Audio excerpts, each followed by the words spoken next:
The 2003 video game Prince of Persia: The Sands of Time.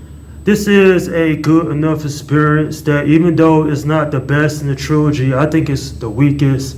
It is still fun to pick up to play even nearly 20 years later. What's interesting about this game is the fourth one overall. It is also a reboot as well. So the story of this one is that it follows an unnamed prince, and on his journey he comes across a dagger of time, which allows him to go back in time but only by a few seconds. And not only that, he also deals with the vizier, who is only concerned with riches and immortality.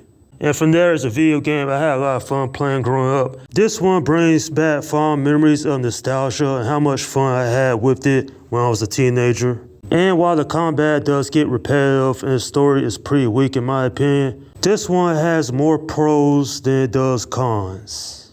Like, the platforming is cool and the music is great. It fits this game really well. And while the voice acting could have been improved upon a little bit, it's far from terrible. At the end of the day, despite its flaws, this one is still very enjoyable, and it is a lot better than those earlier Prince of Persia games. The legacy of this video game speaks for itself. This was critically acclaimed. A lot of people enjoyed this game. It's getting a remake. There was a film that came out back in 2010, one that wasn't so good, I add. And, overall, I just heard nothing but good things about this one. Now, there are some things that I feel that could have been done a little bit better, such as the interaction between the prince and Farah. It's not bad, but then again, it's not great. I just saw the lack of chemistry between the two, and not just that, but they gave Farah a better weapon instead of a bow and arrow, because she does accompany you for most of the game. Then I felt like those sections would have been much more tolerable.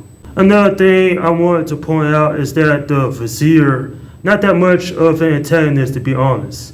It's kind of odd that this is a spoiler warning, but at the end you kind of fight him, and well, it was, out of place. Why is that? Because for most of the game there's no boss fights. And I do know this is the lightest of the Prince of Persia games. And what I mean by that, the next two installments, The Warrior Within and The Two Thrones, those are much darker titles because they deal with a lot more serious themes than what this video game had offered. Like, literally, this game, it's iconic. What else can I say? And just to put it simply, this video game, it has stood the test of time, pun intended. But I think the concept of rewinding the gameplay when you're platforming, I think that was pretty smart. And honestly, I wish more video games implemented that kind of feature. The only reason is because, if you make a mistake, you can rewind the time in the video game and just redo that. And basically, while this video game hasn't aged all that particularly well, it is still fun to play even all these years later. I'm giving this video game a 7 out of 10.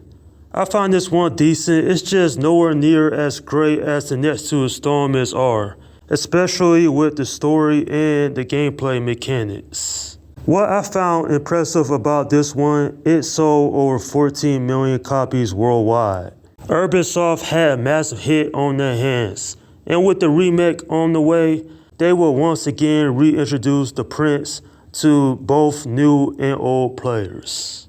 Overall, if you somehow haven't played this classic, then check it out because it certainly is worth the effort. And that is my review of Prince of Persia: The Sands of Time. Okay, leave your comments down below in the section and let me know what you think about this video game.